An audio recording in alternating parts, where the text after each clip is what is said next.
जय श्री कृष्ण। राधे राधे। आइए सुनते हैं वैष्णव एकादशी का महत्व एवं महात्म्य। एकादशी की कथा। एकादशी के व्रत का महत्व वैष्णवों में बहुत है। ऐसा माना जाता है कि एकादशी का व्रत रखने वालों की रक्षा स्वयं भगवान विष्णु करते हैं। इसी से जुड़ा एक पौराणिक किस्सा राजा अम्बरीश और दुर्वासा ऋषि का मिलता है। जब खुद दुर्वासा ऋषि ने कहा था कि एक सच्चे वैष्णव के आगे संसार की सब शक्तियाँ पराजित हो जाती हैं।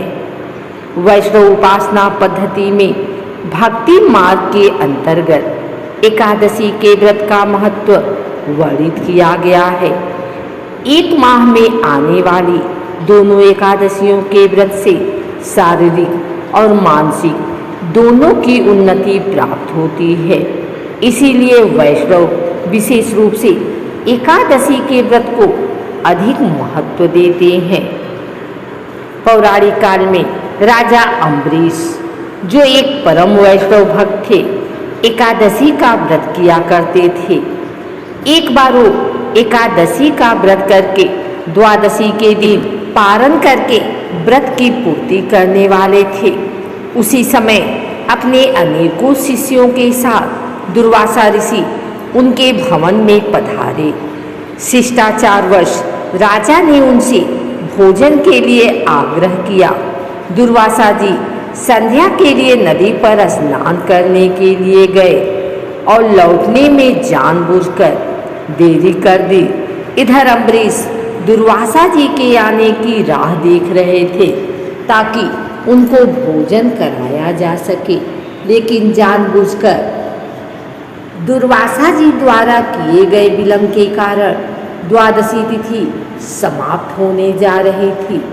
जैसा कि सभी को पता है कि एकादशी के व्रत का पारण द्वादशी के रहते रहते ही किया जाना चाहिए, लेकिन द्वादशी निकल रही थी, इसलिए व्रत का पारण तुरंत करना अम्बरीश को जरूरी लगा।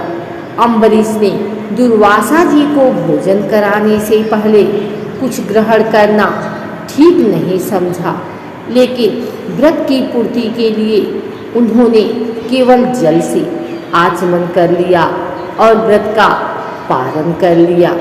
जब दुर्वासा जी लौट कर आए तो द्वादशी निकल चुकी थी, लेकिन अपनी योग शक्ति से उन्होंने ये जान लिया कि मुझको भोजन कराए बिना राजा ने पारण कर लिया है। और यह जानकर दुर्वासा जी अत्यंत क्रोध में आ गए और उन्होंने एक भीषण कृत्य प्रकट कर दी, जो अम्बरीश को खाने के लिए आगे बढ़ रही थी।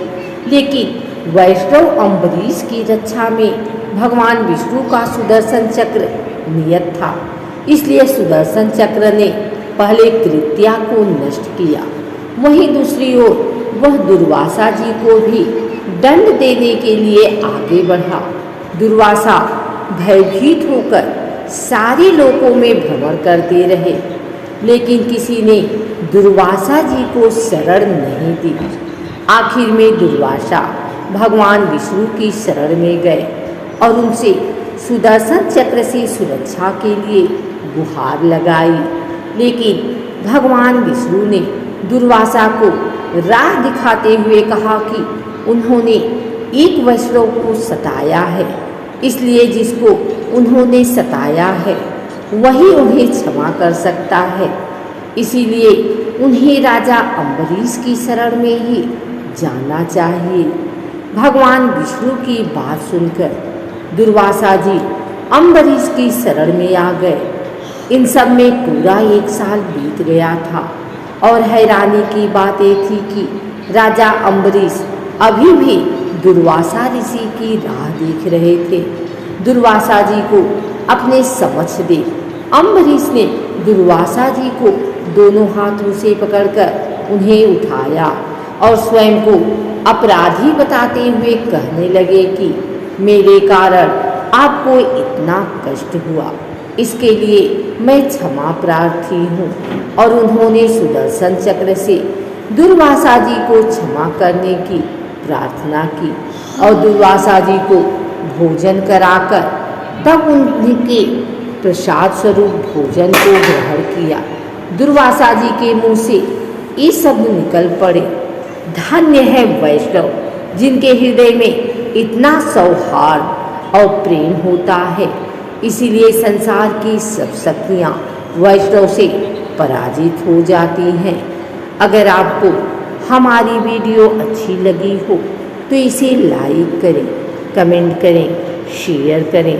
हमारे चैनल को सब्सक्राइब करके बेल नोटिफिकेशन ऑल पर सेट कर लें ताकि आगे आने वाली वीडियो सबसे पहले आप तक पहुंच सके।